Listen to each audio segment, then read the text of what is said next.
March 8th, Deuteronomy 23 through 26. Deuteronomy 23. No one who has been emasculated by crushing or cutting may enter the assembly of the Lord. No one born of a forbidden marriage, nor any of their descendants, may enter the assembly of the Lord, not even in the 10th generation. No Ammonite or Moabite or any of their descendants may enter the assembly of the Lord, not even in the 10th generation. For they did not come to meet you with bread and water on your way when you came out of Egypt, and they hired Balaam, son of Beor, from Pethor in Aram Naharaim, to pronounce a curse on you. However, the Lord your God would not listen to Balaam, but turned the curse into a blessing for you, because the Lord your God loves you. Do not seek a treaty of friendship with them as long as you live. Do not despise an Edomite, for the Edomites are related to you. Do not despise an Egyptian, because you resided as foreigners in their country. The 3rd generation of children born to them may enter the assembly of the Lord. When you are encamped against your enemies, keep away from everything impure. If one of your men is unclean because of a nocturnal emission, he is to go outside the camp and stay there. But as evening approaches, he is to wash himself, and at sunset he may return to the camp. Designate a place outside the camp where you can go to relieve yourself. As part of your equipment, have something to dig with, and when you relieve yourself, dig a hole and cover up your excrement. For the Lord your God moves about in your camp to protect you and to deliver your enemies to you. Your camp must be holy, so that he will not see among you anything indecent and turn away from you. If a slave has taken refuge with you, do not hand them over to their master. Let them live among you wherever they like and in whatever town they choose. Do not oppress them. No Israelite man or woman is to become a shrine prostitute. You must not bring the earnings of a female prostitute or of a male prostitute into the house of the Lord your God to pay any vow, because the Lord your God detests them both. Do not charge a fellow Israelite interest, whether on money or food or anything else that may earn interest. You may charge a foreigner interest, but not a fellow Israelite, so that the Lord your God may bless you in everything you put your hand to in the land you are entering to possess. If you make a vow to the Lord your God, do not be slow to pay it, for the Lord your God will certainly demand it of you, and you will be guilty of sin. But if you refrain from making a vow, you will not be guilty. Whatever your lips utter, you must be sure to do, because you made your vow freely to the Lord your God with your own mouth. If you enter your neighbor's vineyard, you must eat all the grapes you want, but do not put any in your basket. If you enter your neighbor's grain field, you may pick kernels with your hands, but you must not put a sickle to their standing grain. If a man marries a woman who becomes displeasing to him because he finds something indecent about her, and he writes her a certificate of divorce, gives it to her, and sends her from his house, and if after she leaves his house she becomes the wife of another man, and her second husband dislikes her and writes her a certificate of divorce, gives it to her, and sends her from his house, or if he dies, then her first husband, who divorced her, is not allowed to marry her again after she has been defiled. That would be detestable in the eyes of the Lord. Do not bring sin upon the land the Lord your God is giving you as an inheritance. If a man has recently married, he must not be sent to war or have any other duty laid on him. For 1 year he is to be free to stay at home and bring happiness to the wife he has married. Do not take a pair of millstones, not even the upper ones, as security for a debt, because that would be taking a person's livelihood as security. If someone is caught kidnapping a fellow Israelite and treating or selling them as a slave, the kidnapper must die. You must purge the evil from among you. In cases of defiling skin diseases, be very careful to do exactly as the Levitical priests instruct you. You must follow carefully what I have commanded them. Remember what the Lord your God did to Miriam along the way after you came out of Egypt. When you make a loan of any kind to your neighbor, do not go into their house to get what is offered to you as a pledge.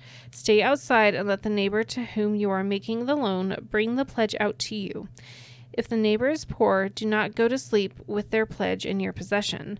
Return their cloak by sunset, so that your neighbor may sleep in it. Then they will thank you, and it will be regarded as a righteous act in the sight of the Lord your God.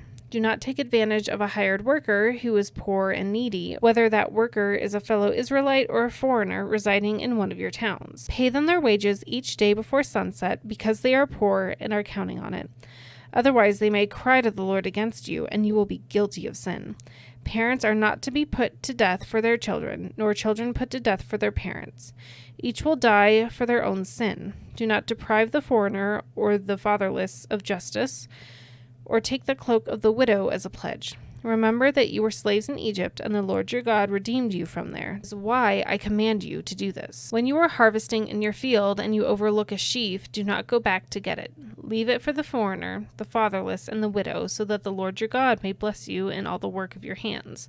When you beat the olives from your trees, do not go over the branches a second time. Leave what remains for the foreigner, the fatherless, and the widow. When you harvest the grapes in your vineyard, do not go over the vines again. Leave what remains for the foreigner, the fatherless, and the widow. Remember that you were slaves in Egypt. That is why I command you to do this. Deuteronomy 25. When the people have a dispute, they are to take it to court, and the judges will decide the case, acquitting the innocent and condemning the guilty. If the guilty person deserves to be beaten, the judge shall make them lie down and have them flogged in his presence with the number of lashes the crime deserves. But the judge must not impose more than 40 lashes. If the guilty party is flogged more than that, your fellow Israelite will be degraded in your eyes. Do not muzzle an ox while it is treading out the grain. If brothers are living together and one of them dies without a son, his widow must not marry outside the family. Her husband's brother shall take her and marry her and fulfill the duty of a brother-in-law to her. The first son she bears shall carry on the name of the dead brother, so that his name will not be blotted out from Israel. However, if a man does not want to marry his brother's wife, she shall go to the elders at the town gate and say, "My husband's brother refuses to carry on his brother's name in Israel. He will not fulfill the duty of a brother-in-law to me."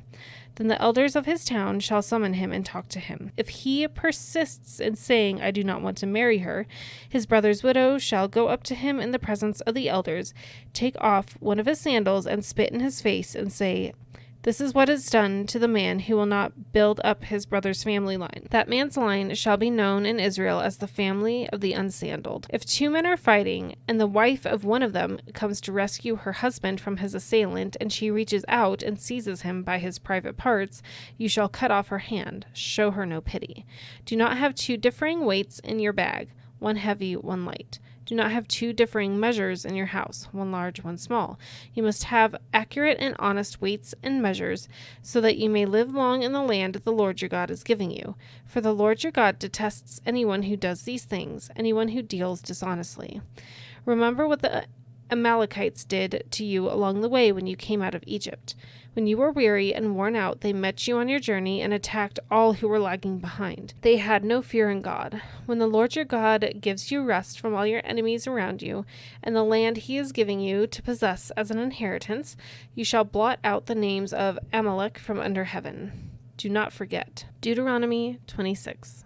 When you have entered the land the Lord your God is giving you as an inheritance and have taken possession of it and settled in it, take some of the first fruits of all that you produce from the soil of the land the Lord your God is giving you and put them in a basket.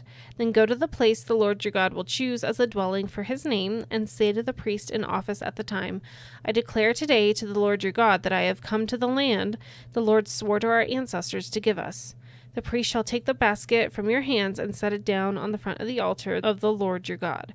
Then you shall declare before the Lord your God, "My father was a wandering Aramean, and he went down into Egypt with a few people and lived there and became a great nation, powerful and numerous.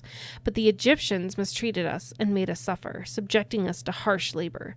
Then we cried out to the Lord, the God of our ancestors, and the Lord heard our voice and saw our misery, toil, and oppression.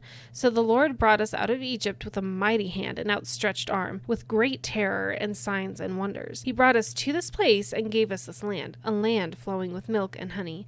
And now I bring the first fruits of the soil that you, Lord, have given me. Place the basket before the Lord your God and bow down before him. Then you and the Levites and the foreigners residing among you shall rejoice in all the good things the Lord your God has given to you and your household. When you have finished setting aside a tenth of all your produce in the third year, the year of the tithe, you shall give it to the Levite, the foreigner, the fatherless, and the widow, so that they may eat in your towns and be satisfied.